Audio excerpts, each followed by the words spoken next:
everyone. It's been a while since we have talked about The Great Gatsby, but everybody is pretty well rolling, or most of you are pretty well rolling on your annotated bibliography. I'm getting a lot of grades put in for those once you get them all finished. So I will continue doing that tonight, and hopefully everybody learned something about The Great Gatsby. Now, if you just copied from a friend, and when it comes time to do papers, you're probably going to be lacking the knowledge piece, which is kind of a problem, but sometimes you have to make your own choices. Okay, so we talked last week about The Great Gatsby, and a lot of you looked at the cover art for The Great Gatsby, and you know, and a lot of you talked about the teardrop and talked about the lips and things like that in there in the cover art. We know there are women in the eyes if you look closely, and we know that this is Coney Island, which will come up in. I think Coney Island was in, is that New Jersey or New York? I don't know, somewhere on the shore. Um, so kind of becomes important in the book, but we'll talk about that later. Okay. So the first thing that we have learned was Nick's father gave him some advice.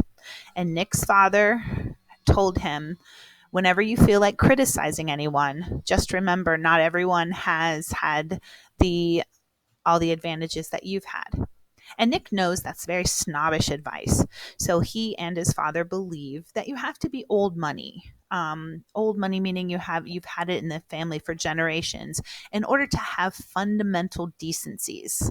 And fundamental decencies is the core of being a respectable person. So if you grew up poor, they automatically assume you're not very respectable. Kind of, it is a snobbish way of thinking. But Nick's father, I mean, and you have to decide whether you think this is good advice or not, tells him not to judge anyone because Nick's father says you don't know how they were raised. Well, that sounds really nice, but I think he means that if you come across people who were not raised rich and maybe they've become rich in their lifetime, that they're not going to know how to behave because they weren't old money. Okay, so Nick Carraway is our narrator. We have not heard his name yet, but that is his name. And he is an old money person. He doesn't have to work, but he wants to work. So he has graduated from college. He went to fight in World War I. He went home and he was working in his father's uncle's wholesale hardware business somewhere in the Middle West. We assume that it's in Minneapolis. And he decided he wanted to come east. And so this story is what's called a frame story. And what that means is that on the outside of the story is Nick's present, whatever present that is. If you watch the movie, it's Nick talking about himself in a mental institution. But in this book, we don't really know where Nick is when he's talking about it. But it's all about the summer of 1922. And so Nick talks about the summer of 1922 beginning when he goes over, to Tom and Daisy's house. Okay. And it talks about the spring. Okay. So spring of 1922, it's late spring, I guess I should say. So it's going to be June. You get some tips like when Daisy says, "Oh, pretty soon it'll be the longest day of the year." Well, we know that the longest day of the year comes on June 21st. And so it's sometime in June when Nick finally gets settled into West Egg, Long Island. And you know about West Egg being the less fashionable of the two eggs, West Egg and East Egg. And you know West Egg and East Egg are based on these two little peninsulas here. So this is Long Island Sound out here in the water, and these are West Egg and East Egg. And Nick based the map for his book right here. So this is Long Island Sound, and this is West Egg and East Egg, just like here. Say Long Island Sound, and there they are. Okay, so ready to look at the next section. So Nick talks about his old money upbringing, and he is going over to meet Tom and Daisy Buchanan. So let's see. So Tom and Daisy Buchanan live on East Egg, and Jordan Baker. Oops, Jordan Baker is Daisy's friend. We'll kind of figure out how old they are. We know he said something about Tom being almost 30. Daisy's much younger, and Jordan's younger than Daisy. So we'll talk about that later. So Jordan Baker's Daisy's friend. Um, Jordan stays with them. Now, Jordan is a pro golfer, and it's hard to pick that up really, but she talks about being in training, and Tom says, "Oh, you are?" And so, but she is, and so, and when Tom says, "Oh, her family shouldn't let her run around all that much and all that stuff," he means like going to play in these golf tournaments. And then Nick remembers something about her. He says, so he doesn't quite know what it is yet, but he'll remember later. Now, one of the things this book is about, it's about nobility. Whoops.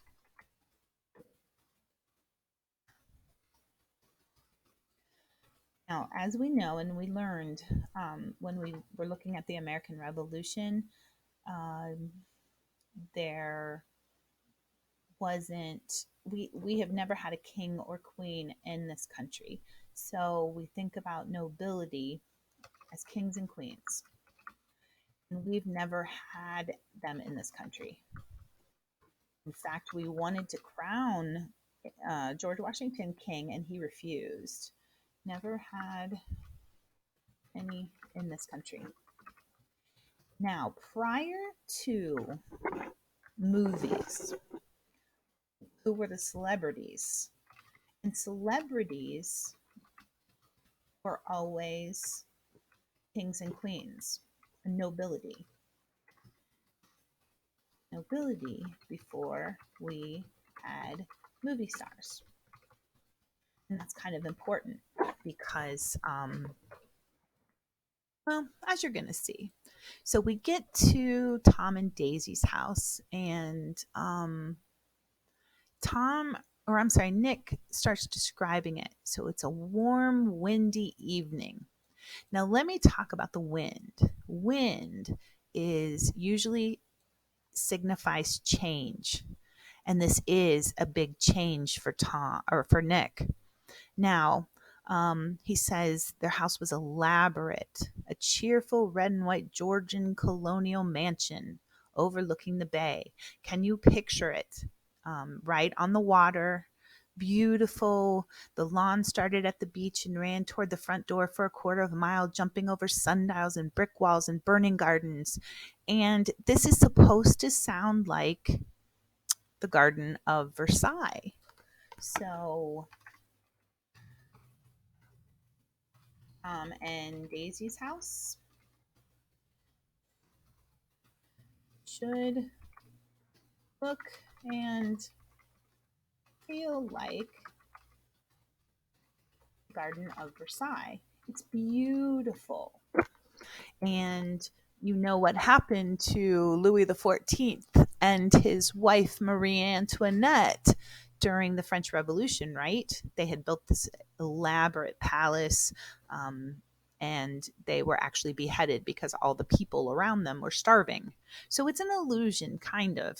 Pretty obscure illusion, but keep your eye on it and that idea of them being royalty. And Tom Buchanan is pretty much a jerk. He's not supposed to be likable. He's aggressive. He's arrogant. And Nick describes him as he was a sturdy, straw haired man of 30 with a rather hard mouth and supercilious manner. Two shining, arrogant eyes had established dominance over his face and gave him the appearance of always leaning aggressively forward. Not even the effeminate swank of his riding clothes could hide that enormous power of his body. He seemed to fill those glistening boots until he strained the top lacing, and you could see a great pack of muscle shifting when his shoulder moved under his thin coat. So there's Tom. He's got paternal contempt in his voice. And there were men at New Haven, at Yale, who had hated his guts. So Tom is not a very nice guy. He's also very, very racist. And he talks about the book. Have you read this book, The Rise of the Colored Empires by Goddard? And makes everybody really uncomfortable with his racism. But Daisy, she kind of laughs at him. Now, Daisy is kind of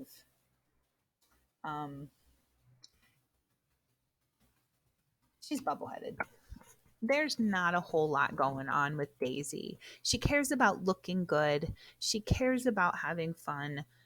She doesn't really care about much anything else, including her own child. I mean, she talks about her child like it's an afterthought. So, kind of important that you understand. And then she and Jordan Baker have been lying on the couch. They don't care. And what do we plan? What do people plan? And all of that conversation. And so they're just kind of stupid. Not stupid in like they haven't been educated, because they have, but stupid like they just don't have any depth to them. They don't care. Nothing going on in the world really matters to them. They want to look good. They want to have their money, and they want to sit around and be rich. So we find out when Tom leaves the table, and let's see. Tom leaves the table, and I'm looking for a specific quote. But the phone rings. Now, something else to remember. They have had phones for about 20 minutes because phones had just been invented. So when it says like the telephone rang inside startlingly, and then Daisy shook her head decisively at Tom. So Daisy knows what's going on, and she knows who's calling. And when Nick says it's the fifth guest, shrill metallic urgency, the fifth guest, there's Tom there, there's Nick there, there's Daisy there, and there's Jordan there. So who's this fifth guest on the phone? It's Tom's girlfriend. And we will meet her in chapter 2. And then Daisy and Nick go out, and Daisy tells Nick some things without really telling him anything. And she talks about, this is one of the most famous quotes in the book. That's the best thing a girl can be in this world, a beautiful little fool. Because she wants her daughter not to be hurt. And if you don't know things, things can't hurt you, right? So if somebody's talking crap about you and you don't know it, what's it matter? Because you don't know it, you haven't heard it. So does it matter? And that's what she wants for her daughter. She doesn't want her daughter to be hurt like she's been hurt with Tom. And as you're going to find out, Tom has been cheating on her since the very beginning of their relationship. Now, oh my gosh, there's so much in this book, like the descriptions and things, but we're going to stick kind of to plot. And so Daisy and Tom want to they say they want to fix Nick up with Jordan.